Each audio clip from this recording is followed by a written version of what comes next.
Bapak, izin Ibu, izin Kak. Di sini kami dari kelompok 4 ingin mempresentasikan tentang hasil kerja kami tentang gambaran umum perencanaan sistem transportasi, yaitu prinsip, faktor, dan strategi.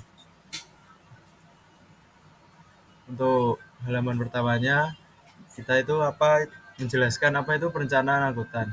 Perencanaan angkutan adalah proses merancang, mengelola, dan mengoptimalkan sistem transportasi untuk memenuhi kebutuhan mobilitas masyarakat dan barang. Untuk tujuan utamanya sendiri, menciptakan sistem transportasi yang efisien, aman, terjangkau, dan berkelanjutan.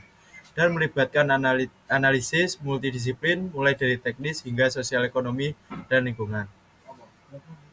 Untuk slide selanjutnya yaitu ada tujuan utama untuk perencanaan angkutan itu sendiri. Yang pertama ada efisiensi. Efisiensi sendiri itu mengurangi pemborosan waktu, bahan bakar, dan biaya operasional transportasi.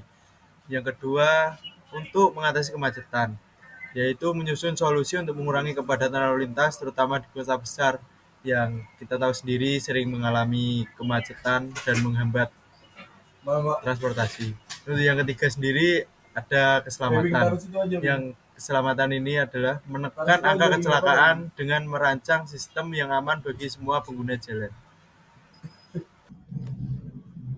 Baik, selanjutnya ada jenis transportasi dan skala perencanaan. Yang pertama ada jenis transportasi. Transportasi darat seperti mobil, bus, dan kereta api. Sedangkan laut yaitu berupa kapal penumpang dan barang. Untuk transportasi udara seperti pesawat komersial dan kargo. Selanjutnya ada skala perencanaan. Yang pertama lokal, seperti tingkat kota atau kabupaten. Yang kedua regional, antar kota atau provinsi. Yang ketiga yaitu nasional, skala negara dan kebijakan besar. Selanjutnya yaitu ada ruang lingkup perencanaan angkutan.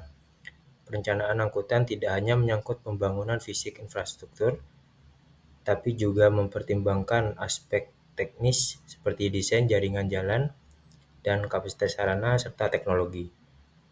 Yang kedua yaitu aspek sosial seperti dampak terhadap masyarakat sekitar dan aksesibilitas.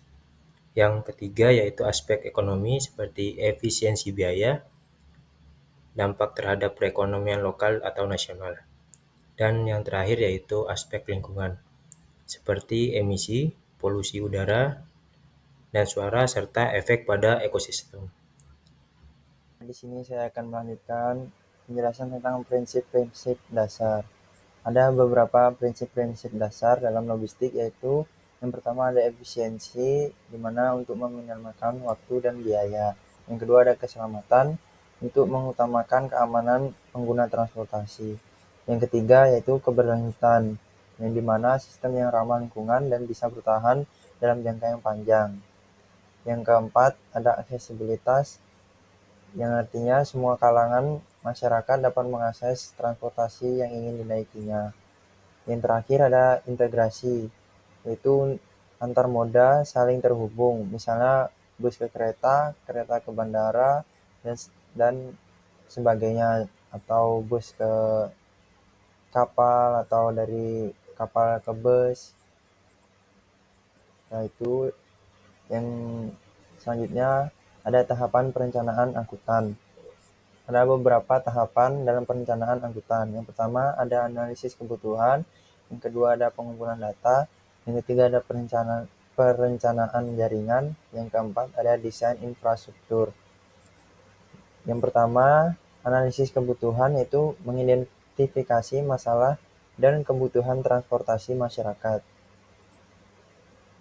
Yang kedua, pengumpulan data yaitu termasuk survei lalu lintas, data jumlah penduduk, pola perjalanan, dan lain-lain. Yang ketiga ada perencanaan jaringan, yaitu menentukan lokasi dan jenis infrastruktur yang akan dibangun. Yang keempat ada desain infrastruktur, yaitu rancang bangun jalan, terminal, stasiun, pelabuhan, bandara, dan sebagainya.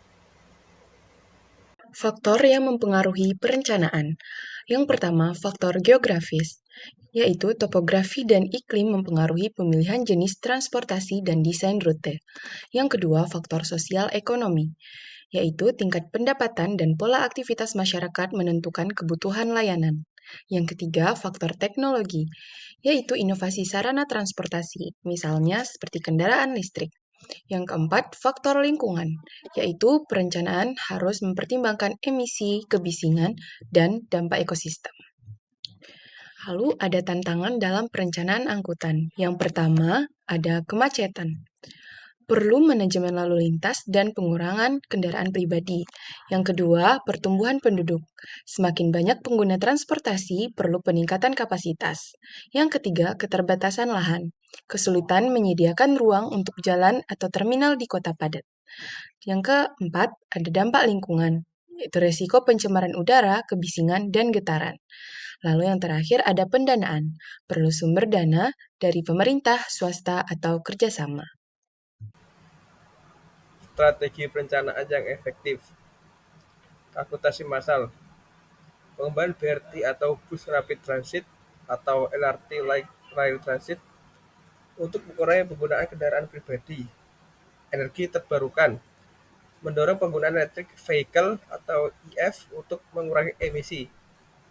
TDM atau Transport Demand Management. Pengaturan waktu dan jumlah kendaraan di jalan, penggunaan ganjil genap, dan lain-lain. NMT atau Non-Motorized Transport. Mendorong penggunaan sepeda dan jalur pedestrian Smart City Approach. Menggunakan transportasi kota secara pintar dan real time. Kesimpulan, perencanaan angkutan merupakan fondasi penting dalam menciptakan sistem transportasi yang efisien, aman, dan berkelanjutan. Dengan mempertimbangkan aspek teknis, sosial, ekonomi, dan lingkungan, perencanaan yang baik mampu menjawab tantangan transportasi masa kini dan masa depan. Implementasi strategi yang tepat seperti transportasi massal, TDM, energi terbarukan, dan smart city sangat penting untuk mendukung pertumbuhan wilayah dan kualitas hidup masyarakat. Penutup, transportasi bukan hanya soal perjalanan, tetapi tentang menghubungkan kehidupan dan membangun masa depan. Demikian dari kelompok kami, kurang lebihnya mohon maaf.